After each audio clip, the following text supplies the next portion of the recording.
together committee, we wanted to do a program that was specifically directed towards Durham and their civil rights, involvement in civil rights. Well, the committee that was formed, myself and 3 other people, we were from Philadelphia, Delaware, New York, and Minneapolis.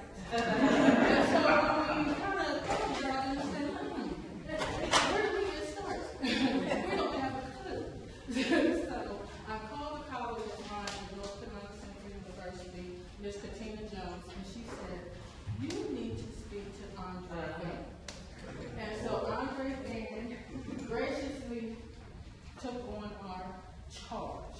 Okay, he felt sorry for us. I said, you guys need to. But he has been gracious and he's really assisted us a lot with this program. So just let me tell you a little bit about Mr. Van. He got his BA and Master's in History. He is the author of several books on the Black American series, dealing with, of course, Durham history, the anti-heritage history, and transparent. He's an active member and president of the Stanford O. Warren Library, Friends of Library Board. He is president of the Charlotte Hawkins Historical Foundation, and he's chair of the Durham Committee of the Affairs of Black People. He's currently coordinator of the University of Archives and Instruction of Public History at North Carolina Central University, and he was recently inducted into the North Carolina Historical Society. So before Andre Van takes over as Master of Ceremony, Commissioner Page is going to give our invocation. Good evening. Thank you for this opportunity. Let us bow our heads. Creator and sustainer of this universe, the giver of every good and perfect gift, few of your citizens called together today to reflect on the struggle. And as we reflect on the struggle, we remember when, we remember the things that have happened, but we also want to focus on our future, that we might continue to improve our communities, improve and work with our citizens, and we will become a united community that will work on behalf of all. So today we ask that the richness of this discussion will allow, Father God, things to come forth that will help Durham to be a better place to live. We give you glory and honor for the organizers of this event. Thank you for the presenters. We ask you now that you speak through them, that they might speak to this audience. We praise you for all that you do in your mighty, holy name. That God's people say amen. Amen. And I'm sorry that I forgot to send out a few thank yous. First of all, I want to say thank you to the foundation for supporting this event. I want to say thank you to marketing because there's a lot of things that go behind the scenes. And so just thank you for your support for this event. I would like to recognize Tammy Baggett, our library director.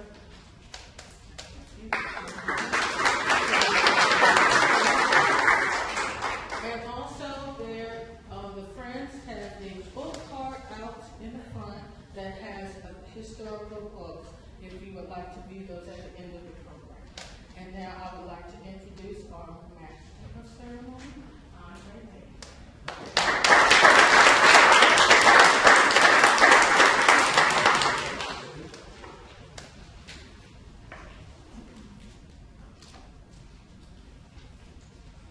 Thank you, Rick. Mike, this is a little bit better. First, good afternoon. Thank you so much, and the staff, for the opportunity to participate in this discussion that we have here today. That explores like civil rights and human rights community here in Durham. The idea of conversation couched around John Lewis, and of course his much highly acclaimed March Book One, really has been a great opportunity, I think, for this community to have a great opportunity for discussion. And that's what this very much is all about. Durham has always been, as we say, fertile ground for conversations, and that is what will happen this afternoon. Durham, the collective, has always been willing, as I always like to say, to talk about some of the tough issues. We may not oftentimes disagree on, some, especially, of course, in direction. But we are at least willing to always talk and hold conversations, and that is the term that I know. I told those growing up, not being from here, I've been here about 26 years, so I guess that almost makes me a Durhamite, I guess. I grew up with those of us who grew up out the South, with a front porch and a back porch. And the front porch, you should hear some of the things I've heard on the front porch. I can talk about that. And on the front porch, my parents and grandparents, there was always somebody coming by to talk about something.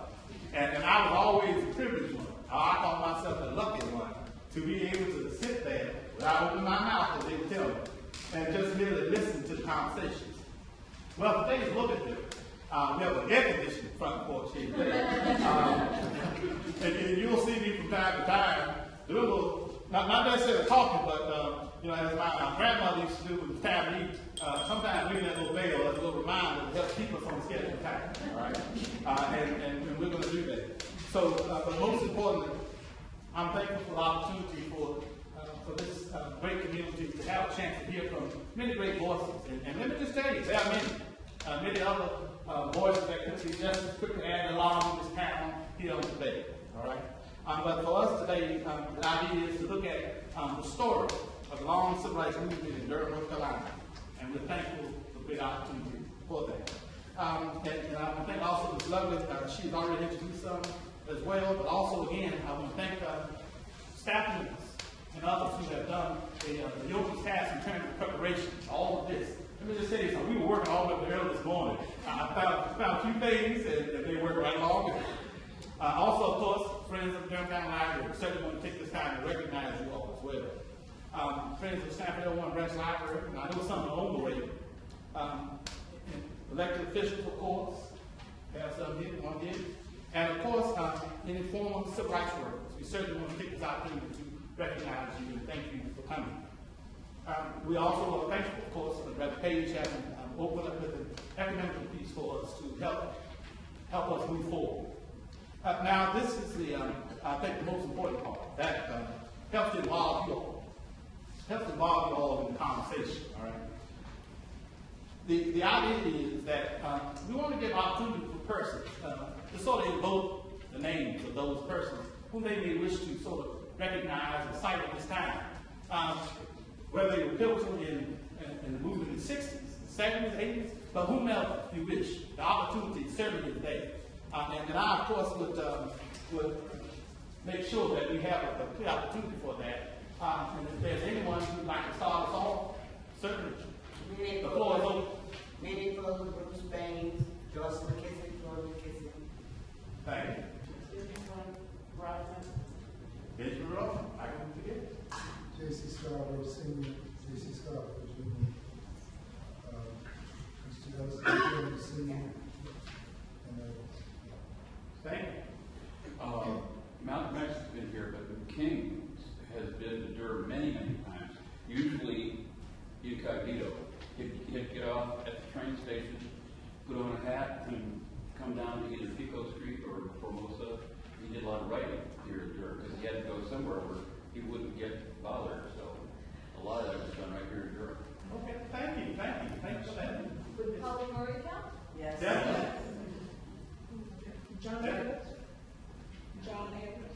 John Evans. Exactly. Reverend B.A. Mack, my father, and R. Kelly Bryant. Indeed. And Ed Norman. Reverend Melvin Chester Swan, who was the pastor at what his name, he got here at St. Joseph at that time. Fred Myers. We're hearing the names of people who were involved. Yes, if you'd like to talk. This includes City Bullwell. Not to see Bullwood, yes. Pratt Edwards, Vivian McCoy, Louis Austin, and John Wheeler is coming up last. Beautiful. Are there others? R.N. Harris, Richla Harris. I'll talk about R.N. Harris. Is there anyone else? his needs, we would never know. Well, that's what this opportunity is for. The idea of being able to sort of invoke their presence here by mentioning their name. I of course have to always talk about my grandmother, who by the way was 5'1", one of the toughest, strongest ladies I've ever met in my natural life. And early on as a child, she told me some very famous words that I live by today. She said, you better stand up for your rights before you land down for your wrongs. And I live by those words today because she had lived that experience. I've been going in 1899. All right. So we want to say again, thank you all for that participation. I hope you all have heard some of the great names of some of the great persons who have been mentioned here thus far. With that being said, I will at this time offer a few highlights, and then after which Professor Gershon will join me here and will come up and share a few highlights. I mentioned to Professor Gershon before I begin that we couldn't hold this conversation today unless we talked about one man, and that man was Louis Austin. For anyone that ever knew Louis Austin, never read anything about Louis Austin, you knew that he meant what he said. And he was, as I like to say, the right man at the right time. And so you have an expert who has covered his life, that's Professor Gershon. So I certainly wanted to offer him an opportunity to sort of share and tell us, what did Louis Austin see and what he talked about. And then afterwards we'll go directly to the program. I want to begin by asking you to think about a statement that Robert F. Kennedy once made. And that I think applies to this panel that we have here. He said, few will have the greatness to be in history itself, but each of us can work to change a small portion of events. In total, of all those acts will be written the history of this generation. That's by Senator Robert F. Kennedy. I think that best helps to typify very much those persons who are here, those who sought to bring about change. This past summer ushered in two very pivotal moments in the history of the United States of America. The 50th anniversary of the Civil Rights Act of 1964, that was signed into law on July the 2nd, 1964, and of course, the Mississippi Freedom Summer 50th anniversary. Both events offered reflective moments for many of the freedom fighters who were, as I like to say, young then and some senior now, who were active participants in the desegregation for many of the facilities, including the Carolina Theater, the Woolworth Lunch Counter, restaurants, hotels, schools, swimming pools, and yes, the Chamber of Commerce. Those are long days of the civil rights movement in Durham, the state of North Carolina and the nation. So I would also remind persons that on November 13, 1964, this year, anniversary, recognizes the time when Dr. Martin Luther King, fresh from having received the Nobel Peace Prize, spoke to a crowd of well over 5,000 persons on the NCCU campus in McDougal Gymnasium on the subject, remaining awake through a great revolution, where he argued in the campus echo that the old order of segregation is passing away. The new order of freedom and human dignity is coming into being. And I think that helps us to remind us that Durham was not immune from external forces and events. And Dr. King came to Durham, of course, to express that because it's, of course, close association with Durham, and also, of course, close association with Representative Shaw and the Shaw family. Also, I should note the term, the long civil rights movement, was coined by historian, and those many of you probably have already heard by the historian Jacqueline Dow Hall. She wrote a groundbreaking 2005 article entitled "The Long Civil Rights Movement and the Political Uses of the Past." This was in the Journal of American History. In it, she argued that too often that the only dominant narrative about the civil rights movement and or the human rights movement was that period that is normally couched between these two intervals. The Brown v. Board of Education decision of the U.S. Supreme Court, 1954, and the Voting Rights Act of 1965, which only confined that activity to a view of the South. And also, it looked at legalized segregation and voting rights. And if we believe that, then, as noted, that legacy is pretty simple and easy. All right? It succeeded. It removed a terrible blot and stain from the American democracy. But if we learn to remember it in a much more broader sense, much more wider sense, a much more deeper and longer sense, then that legacy, as she noted, looks a little bit different. Okay? She noted that a much newer and broader narrative incorporates what Paul called a linear progression that led to the end of racial segregation in schools and public spaces, and to the end of racial discrimination at the ballot box. But it also included the idea of a view of the struggles of the South and the North, that new narrative, that new interpretation, but also one that looked at the issues of economic, social, and even environmental injustice, and that some might say that even still is up for debate and review today. It is important to remember this new narrative as far-reaching in regards to looking at the economic as well as structural goals that speaks to the challenges of today. We must note, with the panelists here, that Durham has always had a very restless spirit when it comes to the challenge of social justice and civil rights. And Durham is no different. I call many prejudices here, as well as those who maybe you heard earlier, I call them iconoclasts, those who broke the tradition, the normal traditions of the time. And so the idea of these conventions of the times that best describe those who are really before us here today. So it is through the medium of storytelling and conversations like this, I think that we can learn a little bit more about this period. And that's what we are going to attempt to do, because we have to view those who were active during that period of time as those who worked to bring about a second Reconstruction in America. Now, I will tell you, as I prepare to bring up Professor Gershon, that this will not be, as we like to say, John Franklin only would say, he would call it a sappy and sentimental history of the civil rights movement. Oh no. Nor do we want to present a very romanticized notion of the civil rights movement. We're talking about the everyday experiences of persons who made extraordinary decisions in some what one professor calls very strange and stirring times. And so we're glad for that. Also, I'm reminded, in the historical profession, they remind us that we should not be blinded, however, by history or by what we see. For this, there is much more work to be done, and let us continue on this journey. So with that being said, I want to take this opportunity to introduce you to my colleague, who is, I call him the expert on Lewis Austin, but he's published several articles on the life of Lewis Austin, Professor Jerry Gershon, if you will come forward.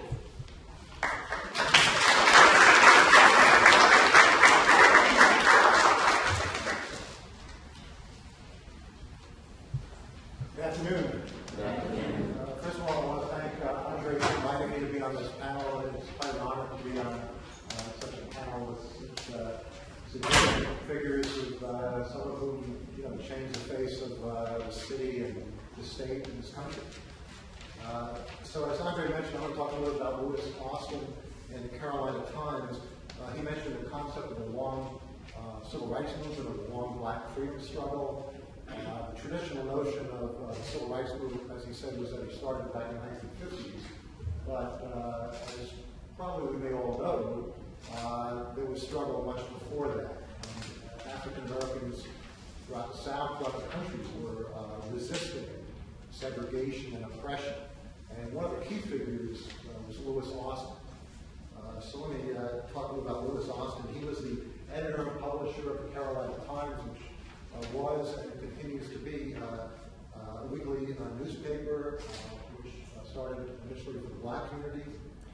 He published it in 1927 to 1971.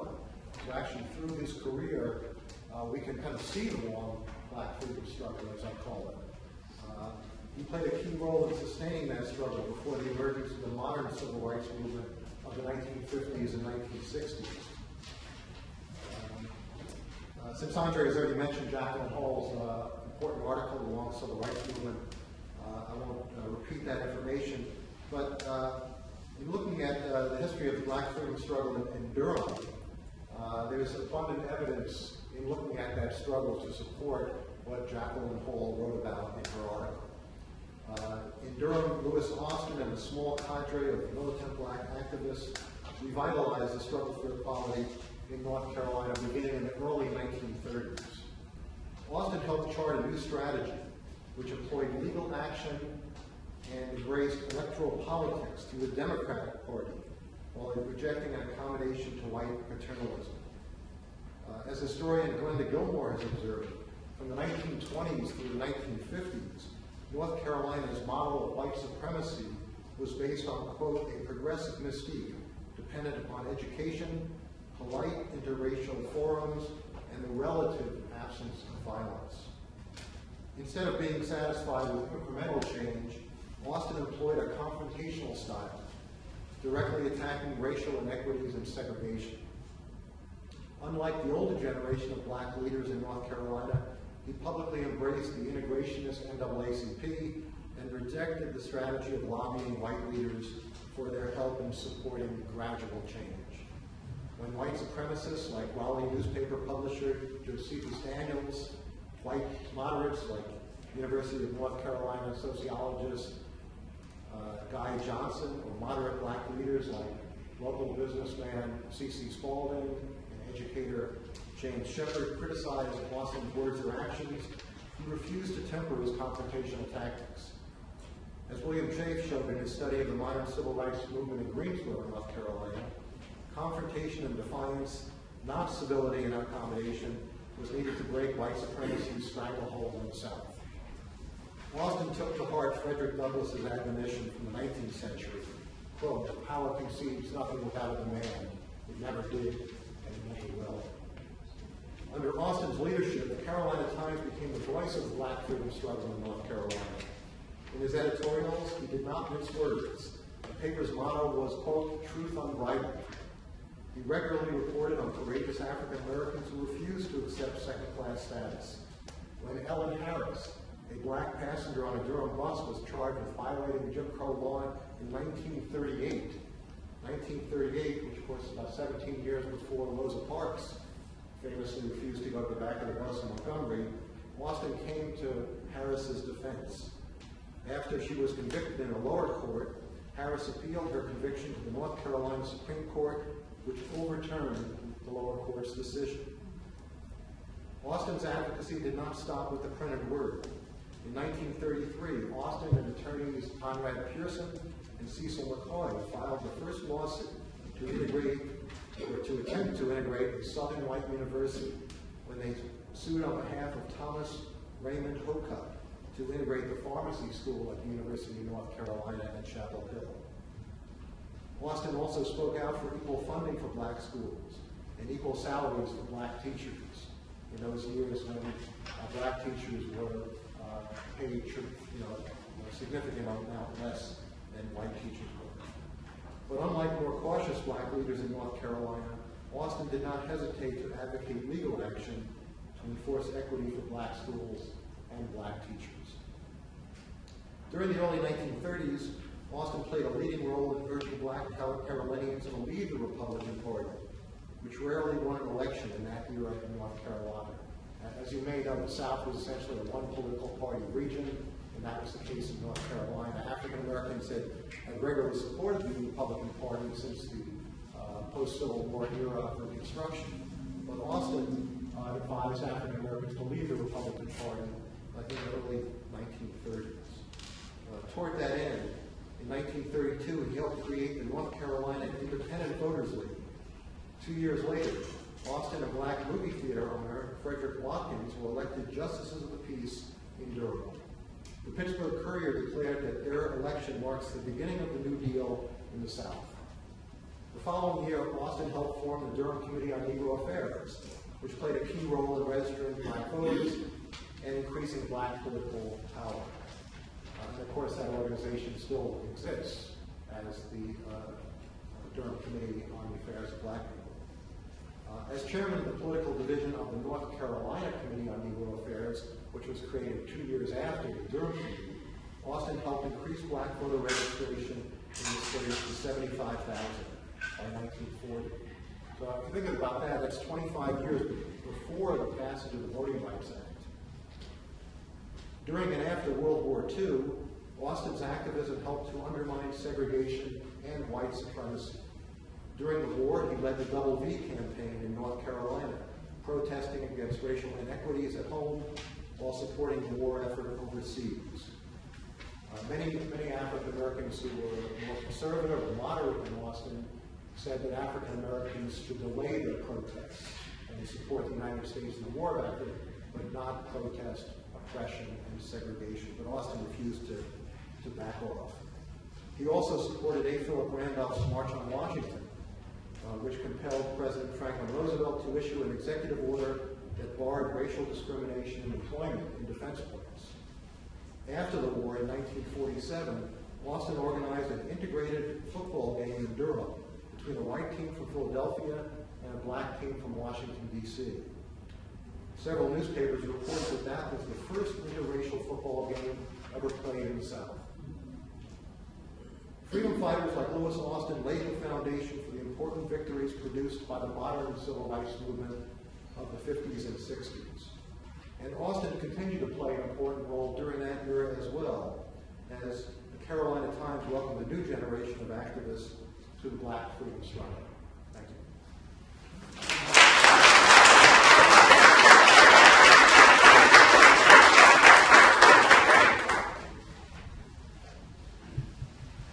As noted, no conversation would be complete unless we talk about Lewis Austin.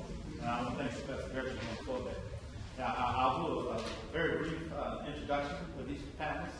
You see the titles that are there, and I want to tell you just a little something personal, something about each one.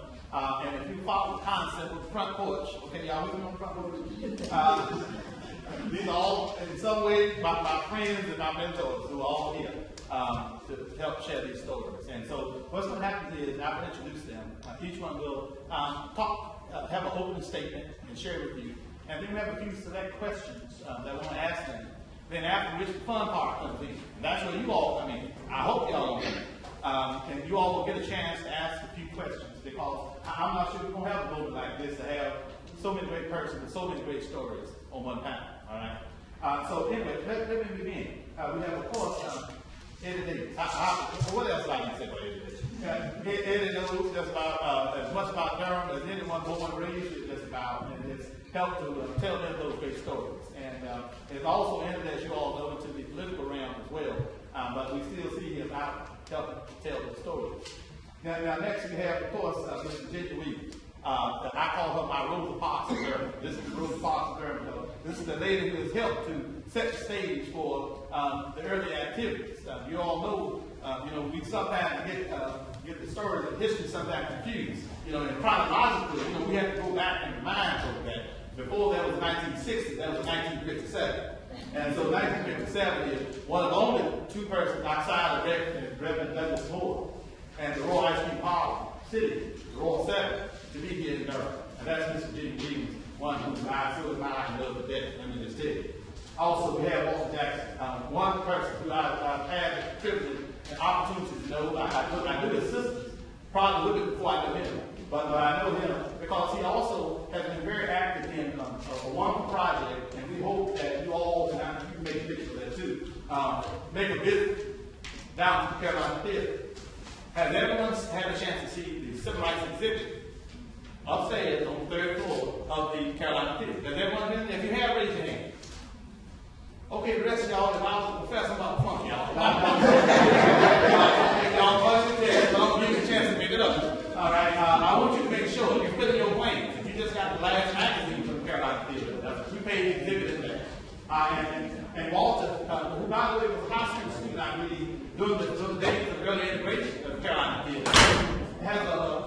nice, interesting, and very new story to offer to the civil rights movement here in Durham. And so that's why, of course, we wanted to have him here.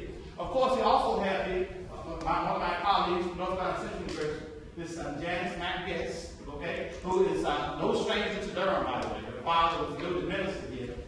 She, in her own right, was among a cadre of persons.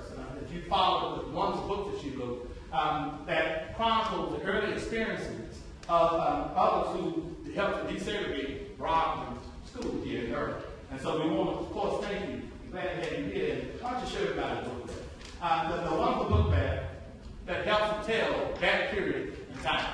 All right? Because we didn't want to just, okay, talk about, oh, well, yes, as we would say during those times, the adults, we want to make sure also we talk about those persons who are young persons who also to participate. And then we get to my man, the man. Let me just tell you, Mayor Winston Barrett, who has, over the last few years, become my close padre and my buddy, knows as much about this period. And the irony is that we had not started talking to him to gain his insights about the movement. You all know from 1963 to 1971. I mean, I'm sure, I don't know why he didn't run from Durham in those times. But he stayed here in Durham. And by the way, he's still practicing, what is it, CPA? CPA, by the way. So we have glad to have Mayor Winston Barrett here with us. I believe his daughter was here earlier, and we're going to keep on schedule today. But thank you, glad to have you here. And also my great mentor and friend, Vivian McCoy. That has not probably been a more wanted person than the civil rights movement than Vivian McCoy. Why? Because she was active in just about every movement, and you will see that there was a cross-pollination in the sense that though one started out in one movement, ironically, they would end up in another movement. Vivian typifies that, okay? And so we're glad to have her here. Her father also was a bishop in the United Holy Church of Mayoral. But she had a bird's eye view of ministry activity, and she's going to have to tell some of the stories for us. And then, last but not least, we have the great John C. Skeeter III. He is on this panel to help offer a glimpse into the life of what role the African businesses played through that movement. And that's something that doesn't oftentimes get talked about, right? And wait a minute, let me just say, there are other topics that in person that could have been on this panel as well. And maybe that's part two. But that's for today. We have our great panel here. So if you'll join me in thanking them all for being here.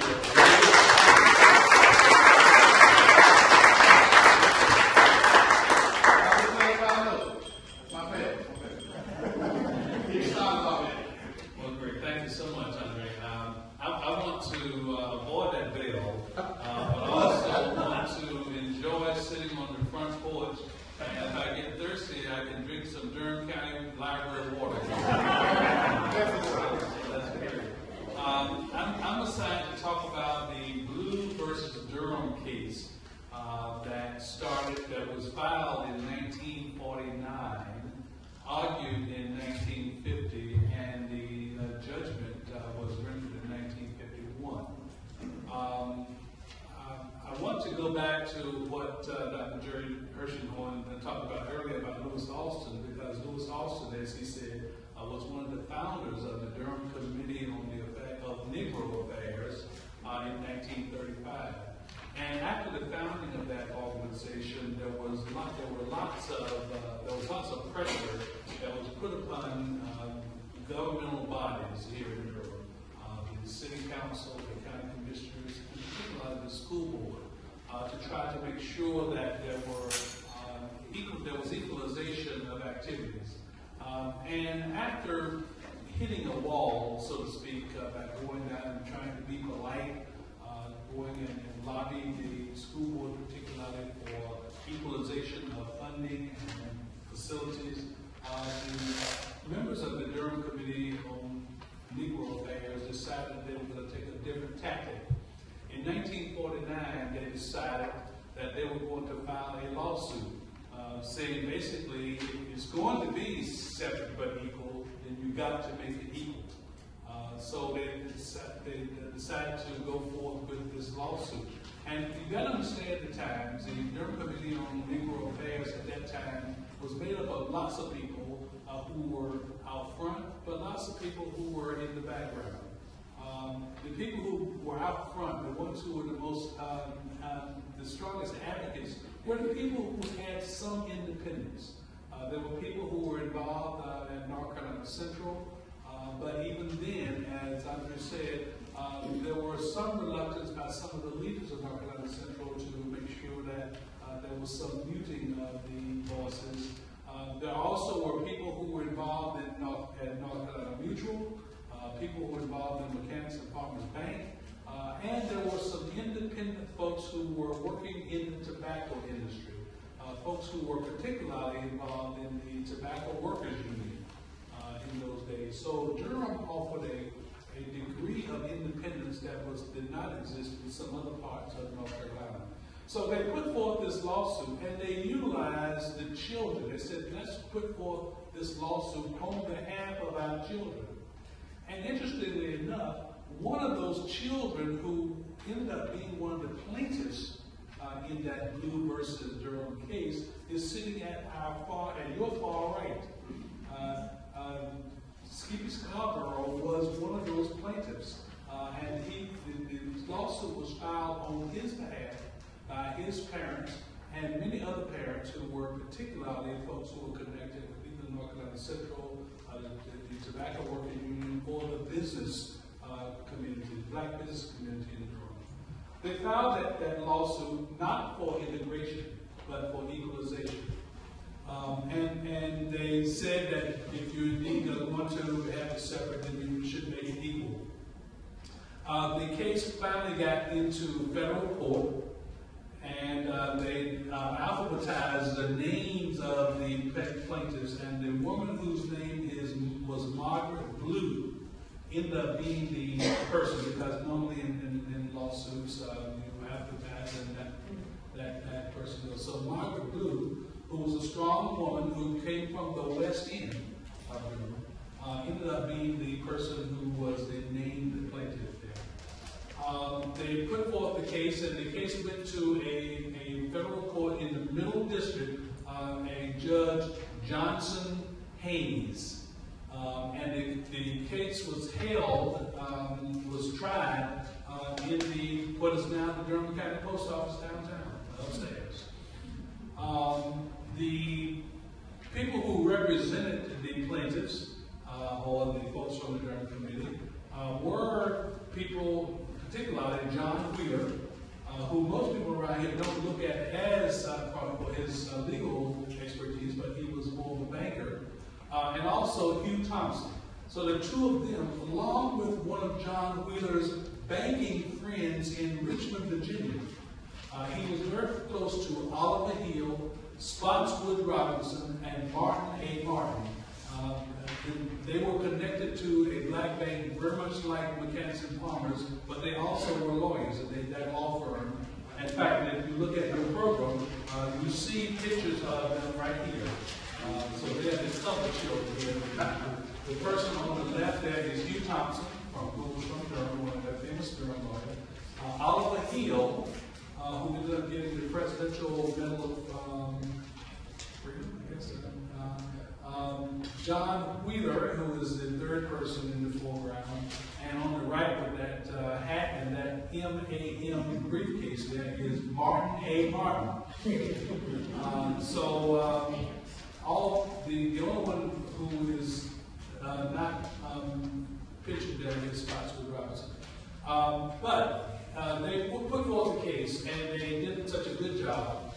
And they went up against a very powerful attorney, William B. Umstead, who you may know as the only governor who was from Durham, who was the attorney in the firm of Fuller and Umstead. He argued on behalf of the school board that they should not equalize, or that the school board was doing the best it could. The case went to trial in 1950, and they heard some very, very strong evidence. It's important to note that some of the strongest witnesses were people that many of you may know or may have heard of. The one person was two photographers, Alex Rivera,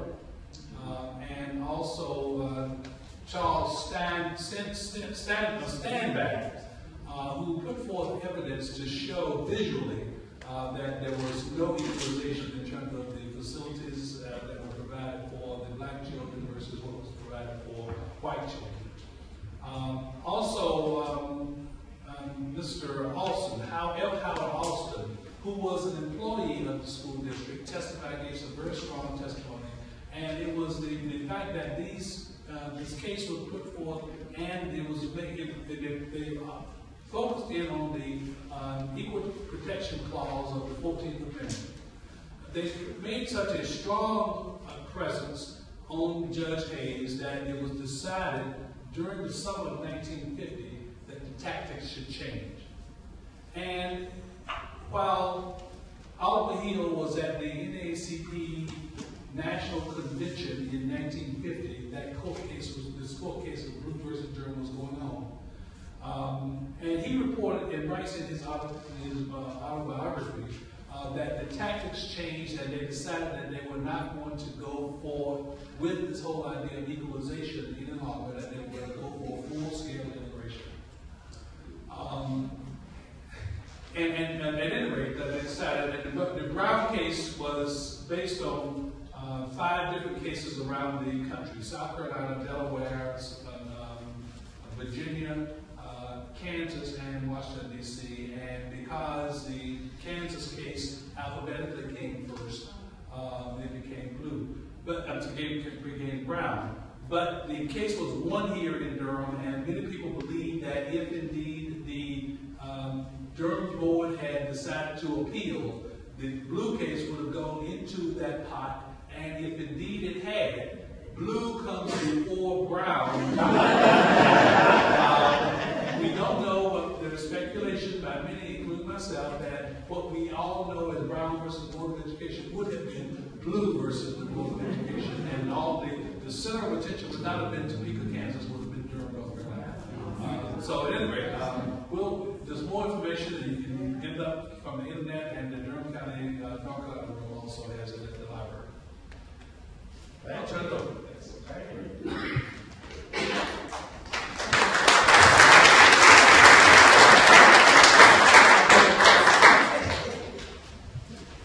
I was trying to get Andre to let us clap my 5 minutes and then I could I'm Virginia Williams, and I am one of the Royal 7, which was the sit-in that took place at the Royal Ice Cream Parlor in 1957. Now, I'm from Northampton County, came off a farm. So when I was down there growing up, we used to watch my father and all of the black fathers get dressed about once, maybe every 3 or 4 months, and go somewhere on Sunday afternoon and not tell us where they were going. Eventually, we found out they were slipping off to the NAACP. So I kept thinking, we didn't say anything. Nobody at the school talked about it. We didn't talk about it at home. But I kept thinking, if I ever get out of this cafeteria and I get away from here, if I ever get the chance to go to one of those meetings that he's going to, I'm going with my head high and I'm not going to slip off. Well, eventually I did graduate from high school and came here because I knew Durham was a nice small town. Every class that graduated from Coatside Gilbert High had a chance to come to Durham, to go to Lincoln, to go to North Carolina, Mutual, Mechanical, Plums, Bank. So I figured that's a small town, I can handle that. And I came up here and I met one of the other defendants who was living at the Harriet Tubman branch YWCA on Humphreys Street, and I moved there. We had another friend, Vivian Jones, who lived on Mass Avenue. So when you saw one of us, you saw the 3 of us. And it was just by accident that Sunday afternoon in June 1957, in May 1957, that we were on our way out of the YWCA. There was a group of about 20 men, well-dressed men, coming in. And one of them, I don't even know who it was, invited us to come to the meeting. And I said, what kind of meeting is it? He said, it's a political meeting. I'm thinking, that's the bribe patch I need to be in. So I said, come on, let's go in. We went in, we sat down. David Stiff was the chair of that committee. We didn't ask any questions, we didn't say anything, because you learn a lot by just listening. So we sat there and we listened. And he got right down to the business. The only thing on the agenda was that we were going to test one of the establishments in Durham to attempt to get service. When the meeting ended, it was decided that the next meeting would be in June. They wanted a show of hands. No, they didn't ask for a show of hands. We were just going to go back and at that June meeting, we would decide who was going and where we were going. So for a month, we didn't talk about it. Still didn't talk about it because I couldn't believe it was happening. But that month in June 1957, we went to the meeting. So David stepped in right down to it. Okay, who's willing to go? 7 hands went up, and mine was one of the 7. And of course, it was Reverend Moore and Jesse Gray, Bob Glenn, Vivian Jones, Larry Clyburn, and Melvin Willis. Yeah, those were the 7. We decided we would go. Okay, where are we going? Well, they threw out a few names, but you didn't have to worry about where to go. All of them were segregated, so you could just take one. But finally, the reason we decided to go to the Royal Ice Cream Parlor was because it was located in the heart of a black community, right on the corner of Roxbury and Dallas Street. And that's where grown folk went there, children went there. That's where you went to get the ice cream on Sundays after you had your dinner. So we decided we'd go. I don't even remember who drove. I don't remember who we rode with, but the 7 of us went in there. Well, we knew the setup. We knew that you have to go in the back door, up a few steps. But we also knew there was a swinging door that swung from the side where colored had to stand on to the side where the white ones were able to sit down and place their all and eat. So the idea was whoever pushed that swinging door open, make sure it doesn't close and just keep going. I don't know who was in the front. I think I might have been in the back, but once that door opened, we just kept going. And we took up 4 booths right there beside one of those. Those were the choice seats. So we sat there and we started talking. And the waiter looked at us.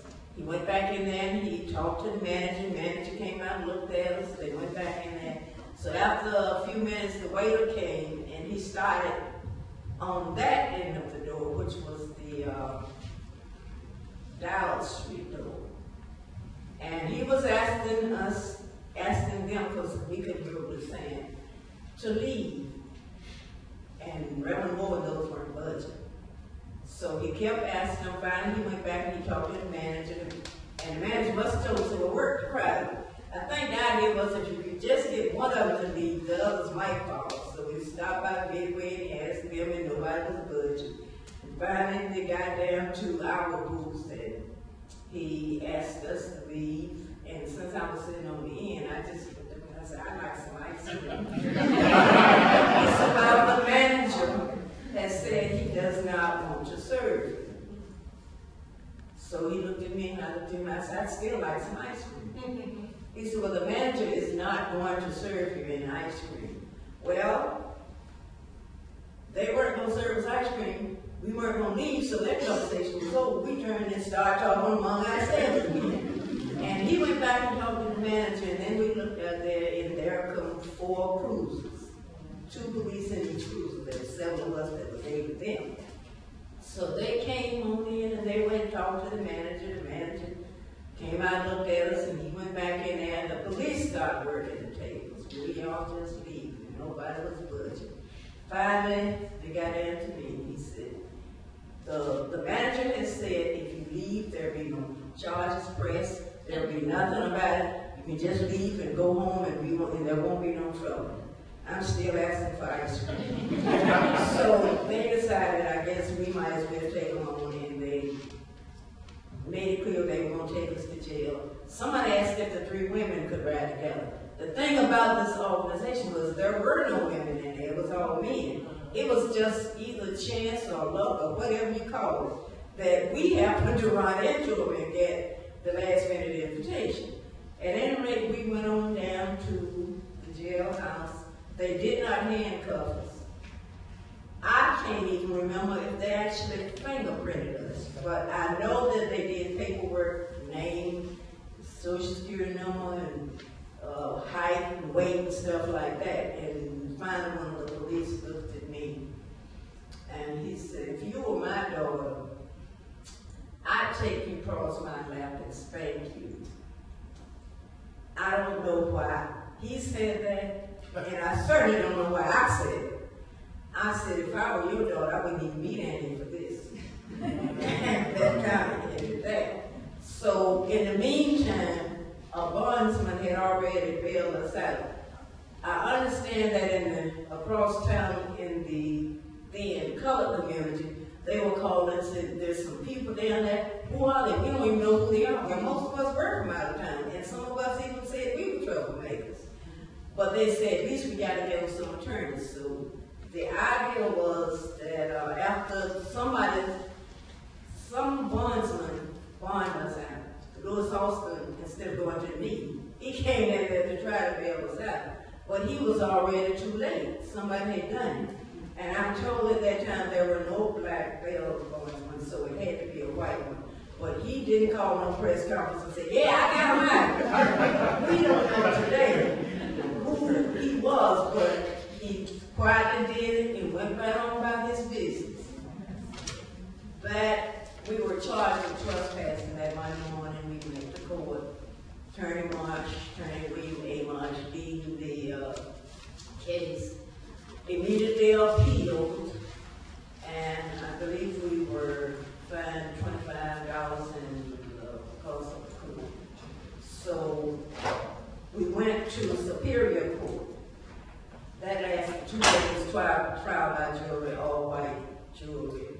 Of course, they upheld the lower court's decision that they were guilty. Attorney Marsh immediately appealed, and that set the stage for the North Carolina State Supreme Court. We went to that, and they upheld the lower court decision. It was sent to the United States Supreme Court. The Supreme Court said, well, they're right. I guess what they were saying was we didn't have the rights in the beginning, but what they just said was that our rights had not been violated. So eventually, after, I think at the end of the time, the NAACP did pay out fine. But basically, that was, in short, the story of the Royal Ice Cream Set.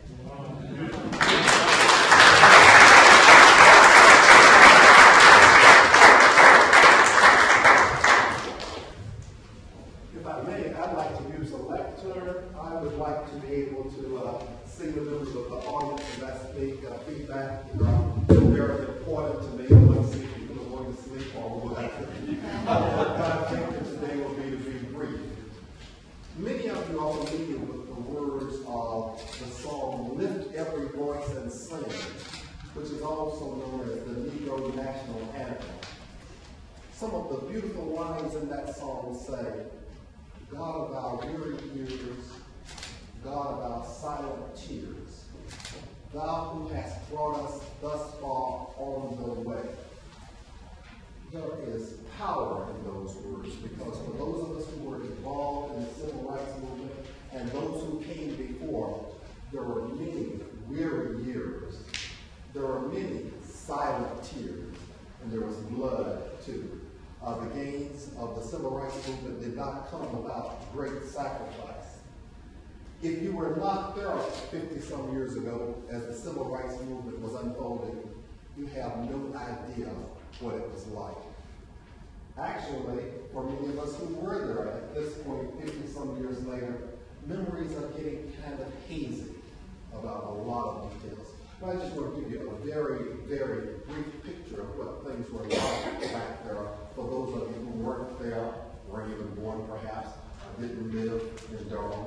Durham was much like any other southern city at that time, and there was rigid segregation in the city.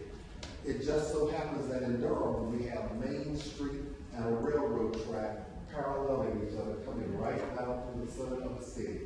And to a very large degree, black was south of that railroad track, white was north. Now, there were black communities on the other side of the track also, but the heart of the black community was south of the railroad track, Hayti. And what was called one of the nation's largest black business communities. I grew up there, like Mr. Van and Brother Davis and Ms. Williams also. None of us were born in Durham, but I moved here 60 years ago at the age of 9. So I grew up here, and I experienced a lot of the things. I actually worked for Louis Austin. One of my very first jobs was in high school, was working at the Carolina Times. Louis Austin was a tremendous, charismatic man. I'd love to tell you stories about him, but I don't have time to do that today. But again, there was this rigid wall of segregation, and people like me lived our whole lives essentially on the south side of the tracks. In the black community, we had banks, all kinds of businesses, movie theaters, whatever. And it really wasn't necessary for a lot of us to leave the black community. In my childhood years, I rarely saw a white face unless it was the postman or a policeman in the community, or maybe an occasional insurance salesman. So there was this tremendous divide. Then somewhere along the line, there are heroes and sheroes stepped up and said, we're not going to take this anymore. And a great protest movement began. And I'm on the program here with heroes and sheroes, but I was just a foot soldier in the movement. I'd like to think I did my part, but I was not one of the heroes. But essentially, what happened in Durham was sort of a microcosm of what was happening across the country, but we did it better in Durham. And we did it that way for a lot of reasons, including the kind of leadership that we had in the community here. You're going to hear from Mayor Barrett, who became mayor in 1963. And he'll tell you about some of the things that he was able to do to help make a peaceful transformation from rigid segregation to a more integrated community.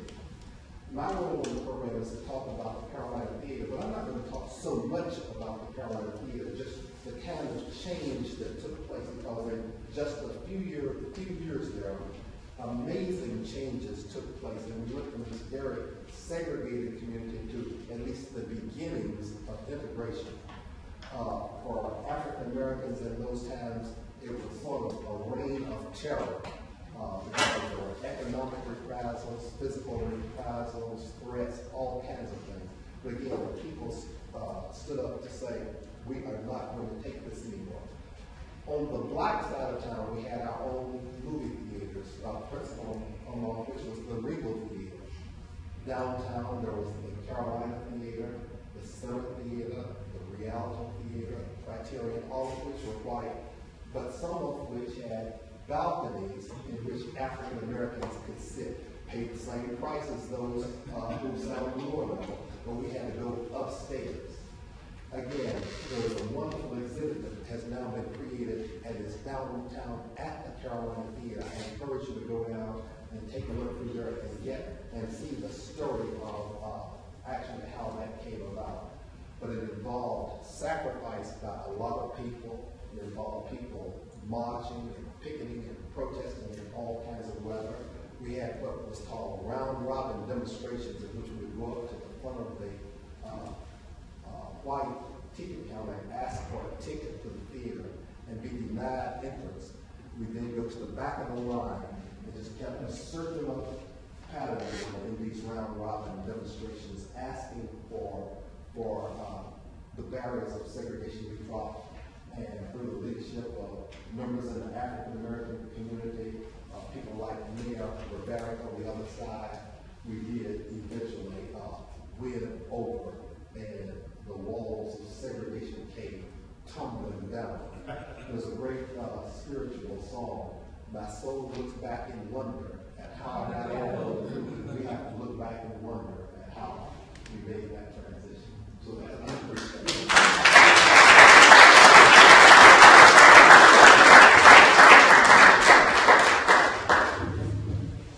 Hello, I'm Janice McGass, and I certainly don't think of myself as a hero, but I'd like to tell you about my experience desegregating Broadway Junior High School. It was the 50th year this September in 1964, and as you know, 1964 was the height of the Civil Rights Movement. And I'll never forget that summer, we looked at television and Walter Cronkite was the news reporter. And every day, my father, we had to be very quiet and listen to the news. And we listened to Freedom Summer, and we listened to how those white people and young white people and young black people, we were called Negroes and colored people back then, and the other N-word, which I would refuse to use, how they went down to Mississippi to help register Negroes to vote. So it was a very chaotic and hot summer, and it was a very scary summer.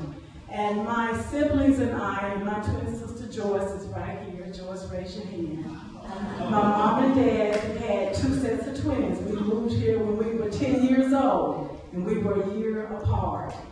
My parents received a letter that summer mandating that Broadway Junior High School, that we desegregate Broadway Junior High School, and that was in the summer of 1964. Now, this was considered a mass desegregation. There were already 2 young black females at Broadway Junior High School in 1963, but this was the mass desegregation of 16 colored children. And we were very afraid because we had to look at all of that was going on in the summer, and then all of a sudden we were told that we would be going to a white school.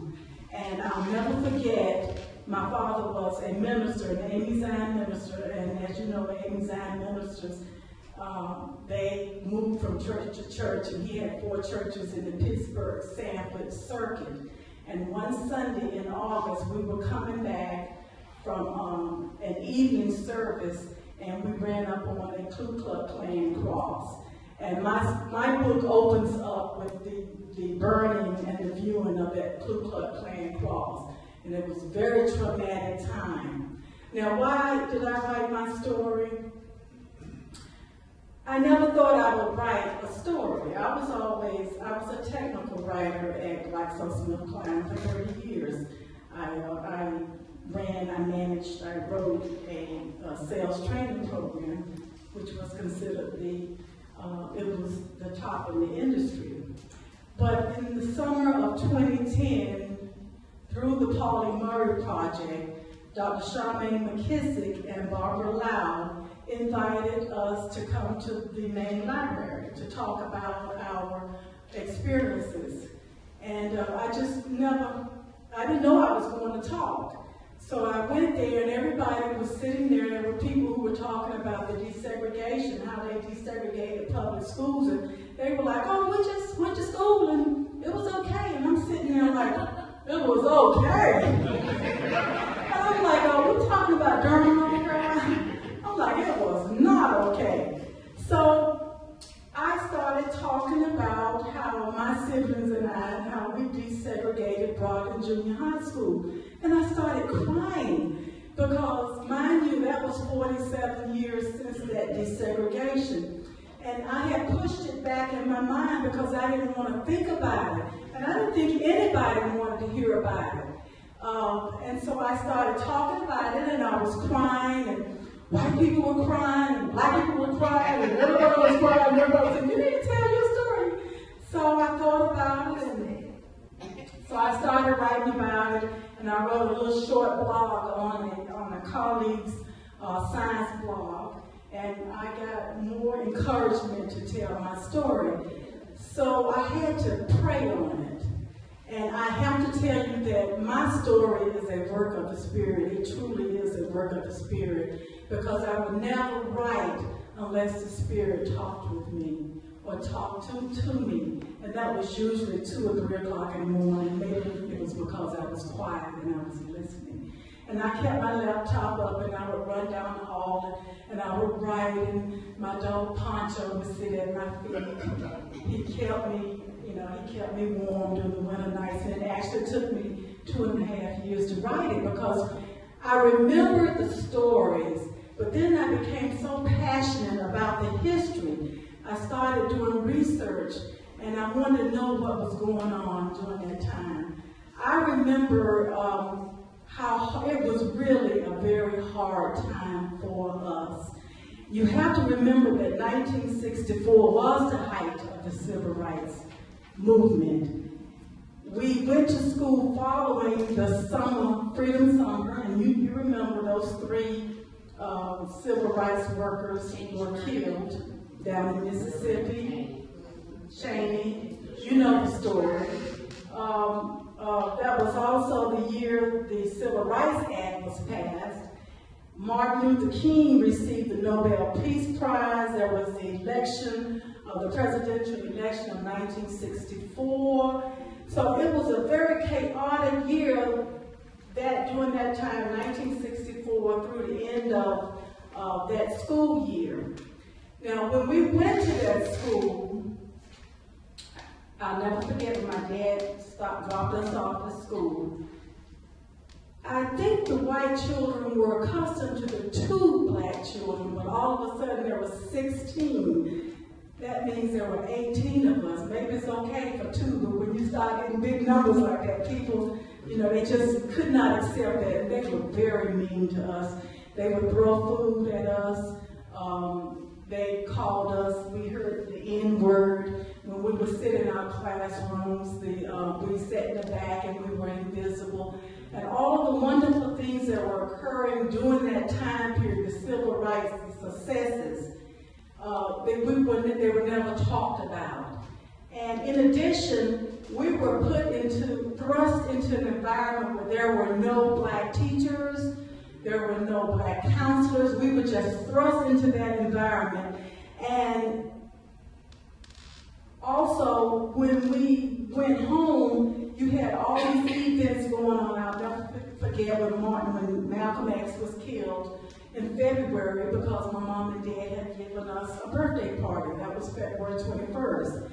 And then you had Bloody Sunday when all of the demonstrators were trying to cross the Edmund Pettus Bridge and Bull Connor. They put all of the dogs on the marches. Well, every day we would go home and our parents would tell us that we could do this, and we would go back to school, and the white teachers were angry because they had to, they listened to all of this stuff on the news, and they came back and they took it out on us. But we survived. And I want you to know that my story is not a mean-spirited story. I wanted to write my story because I realized that, children made a big difference during the civil rights era. You always hear about what the adults did. You never really hear about the children. In Alabama, in Birmingham, the Children's Crusade, when all of those thousands of children in May, in the spring of 1965, skipped school and decided that they just wanted equal rights, and they marched down the streets of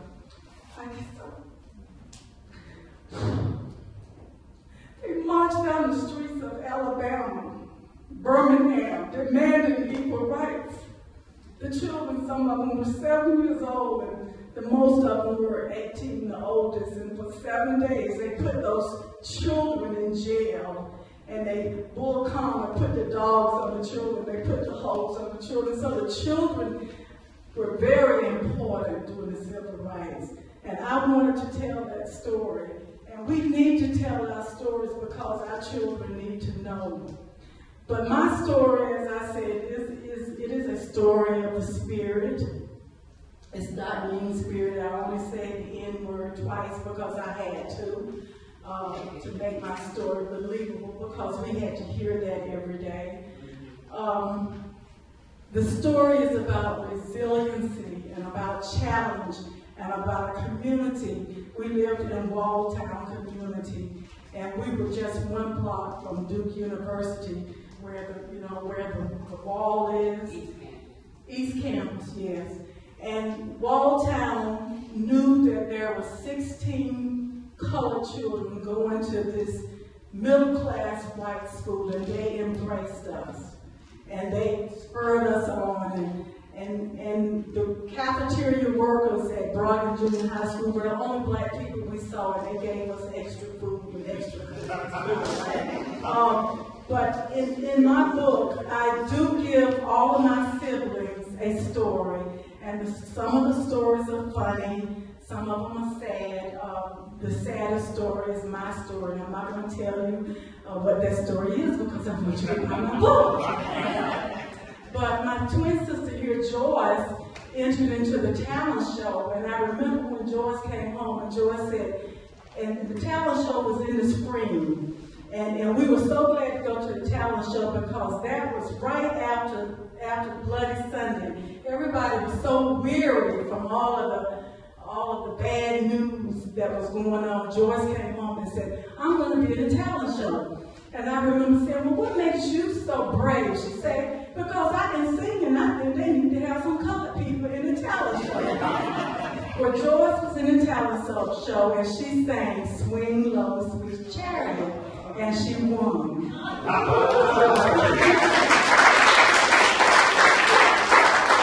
In one of the stories, I have a brother, he's dead now. Jerry was the oldest twin, he was 1 year older.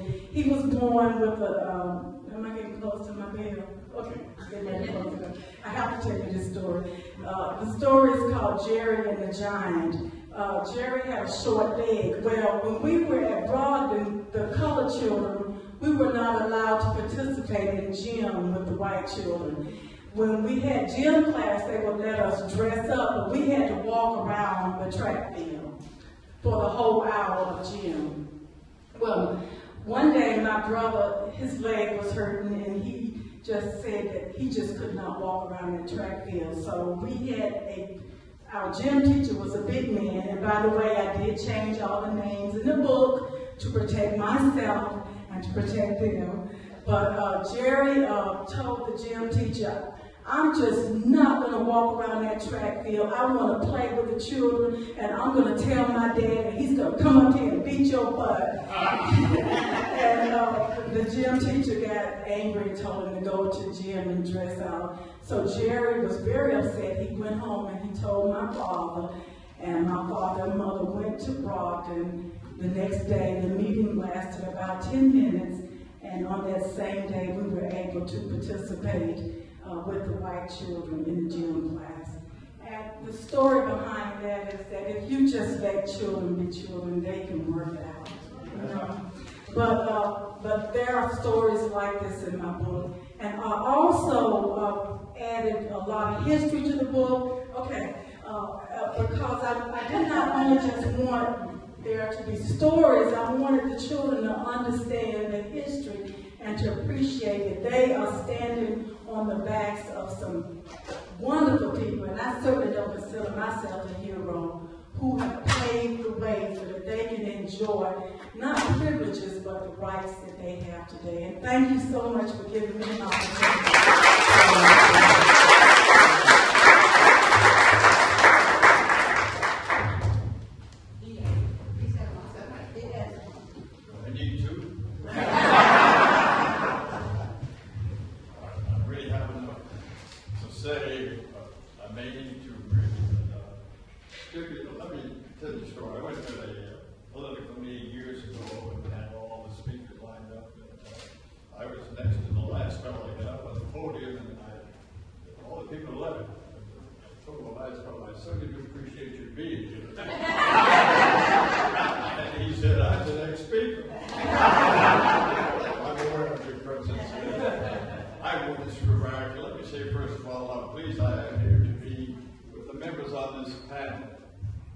Played such vital roles in the history of Durham.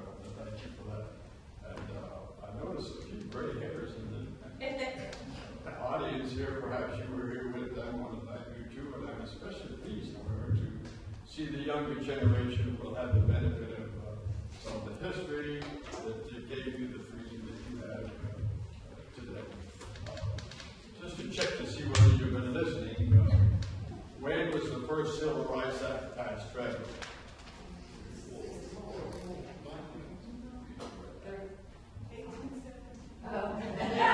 1872. July 2, 1964.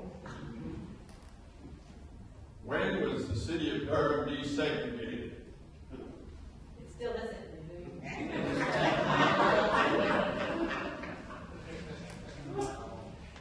Desegregated.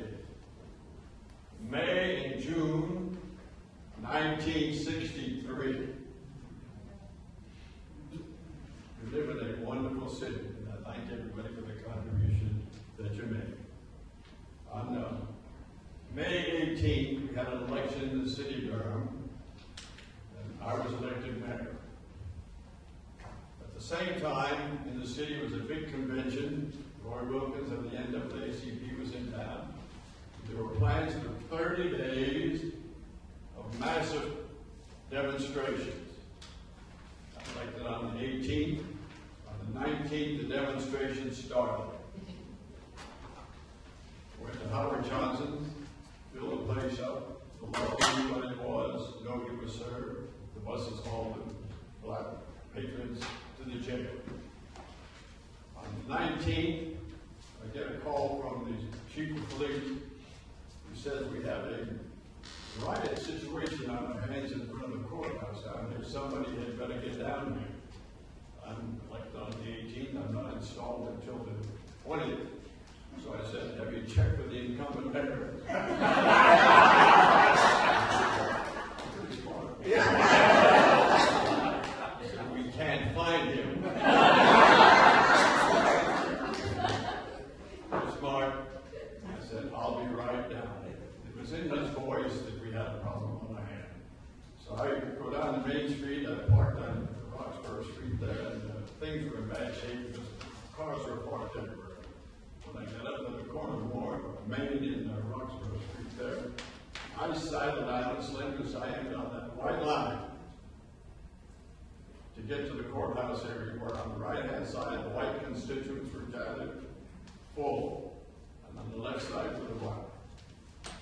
And on both sides, I saw baseball bats, heavy-ended acoustic, and broken beer bottle tanks. They're very ominous situations. So I finally worked my way to the middle of the courthouse there, and I asked, who is your leader? Who can I speak to? And the voice went up, we're all leaders. And I said, now let's be serious, please. I need your help. Who can I speak to that will tell me exactly why you're here so that we can see what we can do about it? And they huddled themselves and they said, Hugh Thompson, whose name was mentioned here before, but I've never heard his name mentioned in regards to this incident. And so I worked my way down to the west side of the courthouse there, and there was Hugh. And fortunately, I knew him. May I have your attention, please? The South Regional Library will be closing tonight in 30 minutes. Children who need to call for a ride home may go to the information desk and ask for assistance. If you need to pay fines or fees before checking out, please do so at this time, as the registers will be closed shortly. Public computers will shut down automatically at 5:45, so please remember to save your work. Please do not leave your vehicle in the library parking lot after closing. Unauthorized vehicles may be subject to towing. Thank you.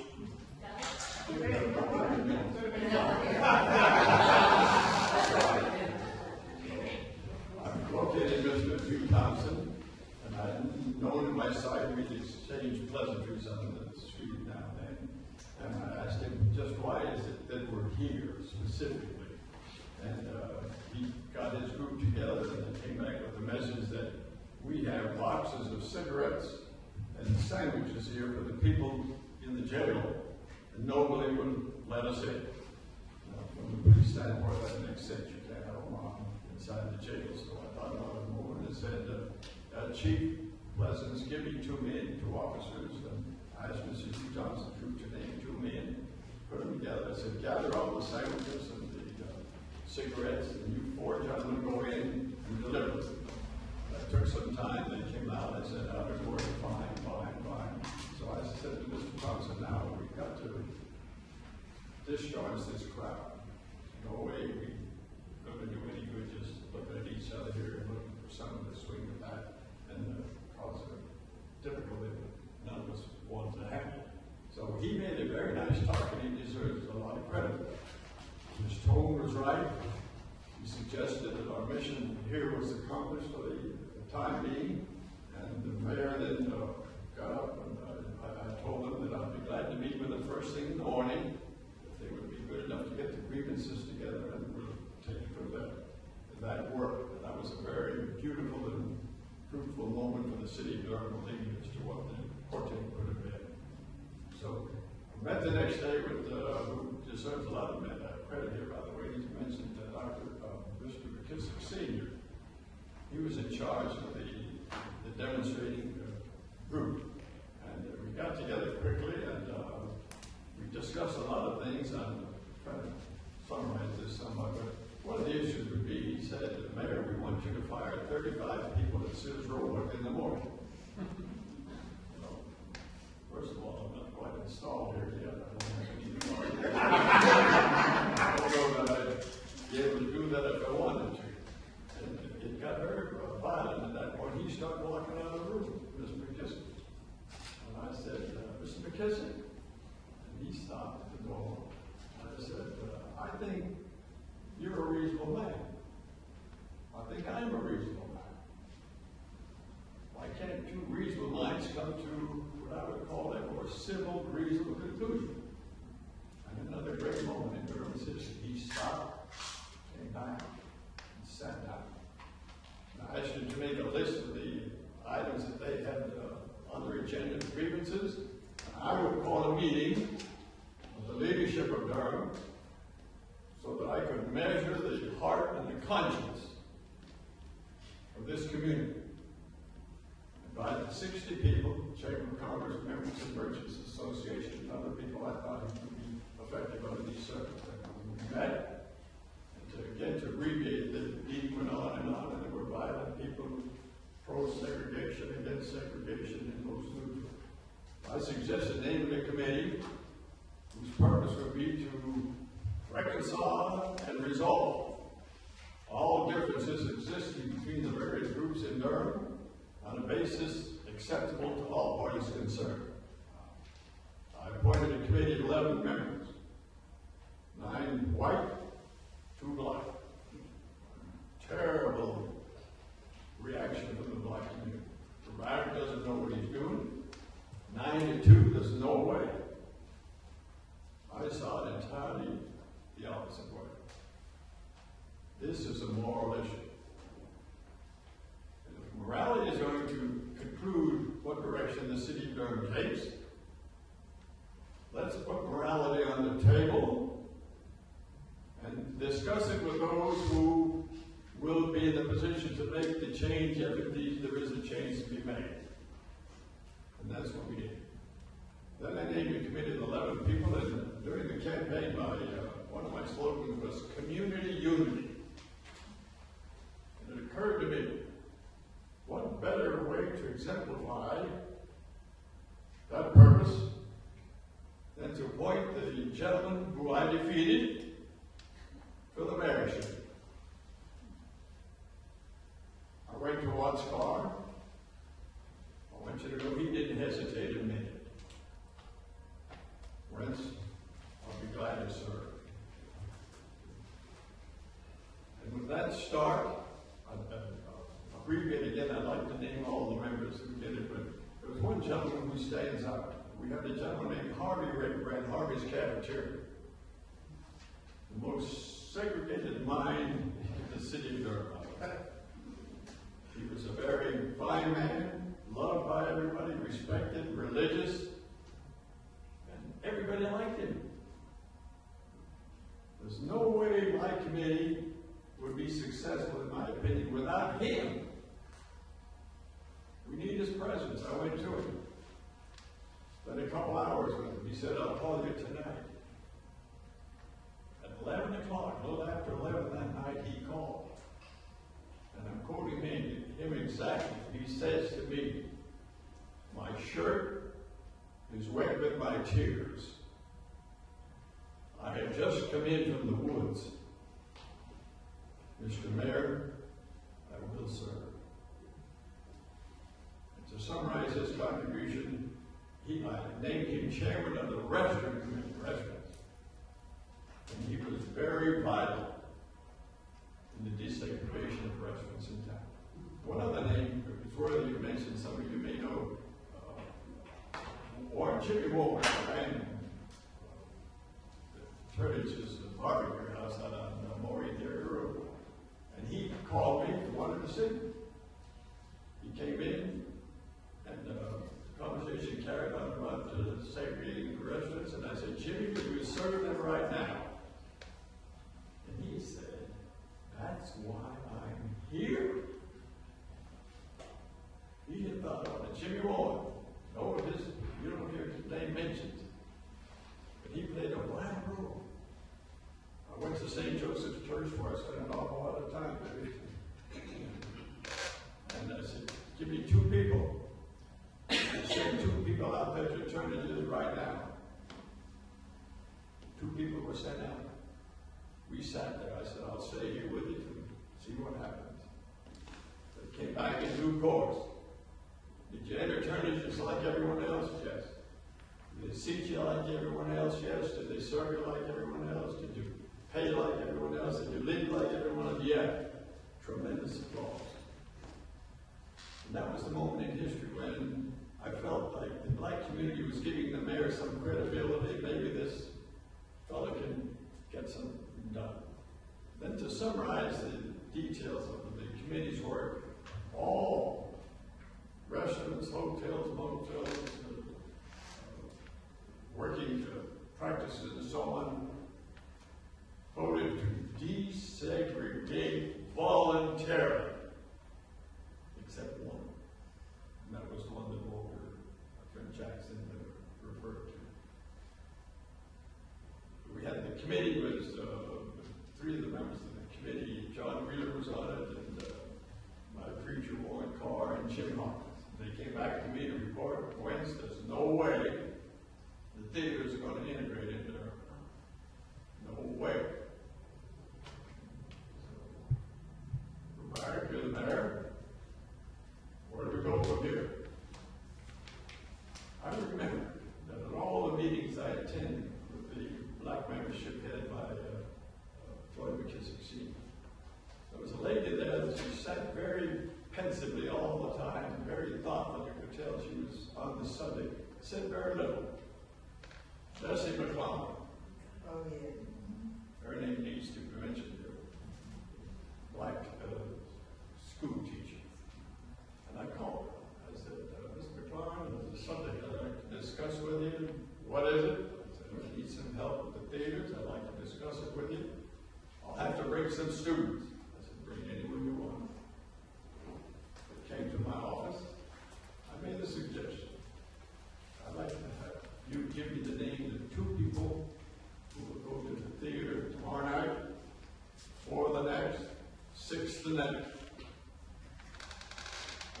It's ringing in my ears right now. The student said, we're not second-class citizens.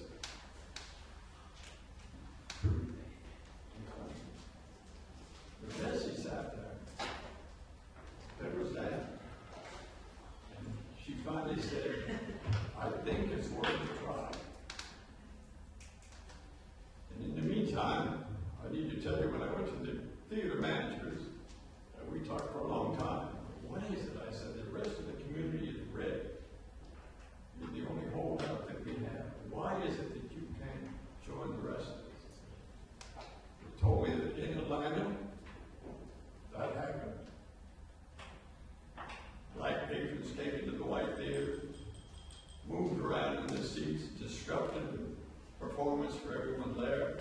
In one case, they had a shooting, and in other cases, stabbing. Charlie Lewis says we were not going to have that in Durham. The Lord argued. So, back to my office, lined it up at the theater to have plainclothes policemen.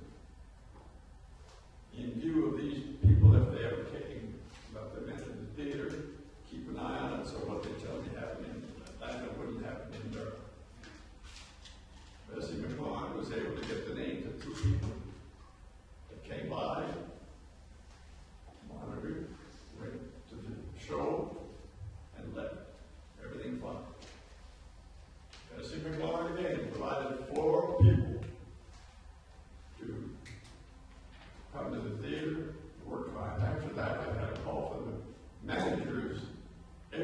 as well. But that brilliant moment by Bessie McLaurin when she said, I think it's worth a try, meant the difference, because to me, the rest of the movement, the success we had with the other committee, probably would have fallen apart, because the black community then could have marched to other theaters, and here we go back to square one. That moment was big. So,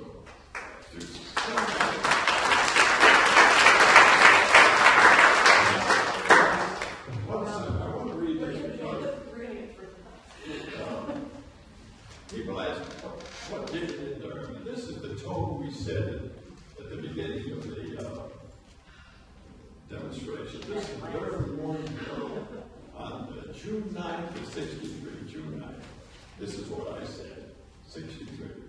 The people of Durham today possess the wisdom, the fairness, and foresight to recognize the need for respecting the inherent rights and dignity of each and every one of our citizens. Based upon this acceptance, future peace, progress, and prosperity of our community are assured. The future growth and development of our state is tremendously enhanced, and ultimately, our entire country can take an unchallenged stance among the nations of the world as a land of the free. With your special cooperation and understanding at this time, and with God's help, I pray that you will make this Durham's finest hour. And that you do.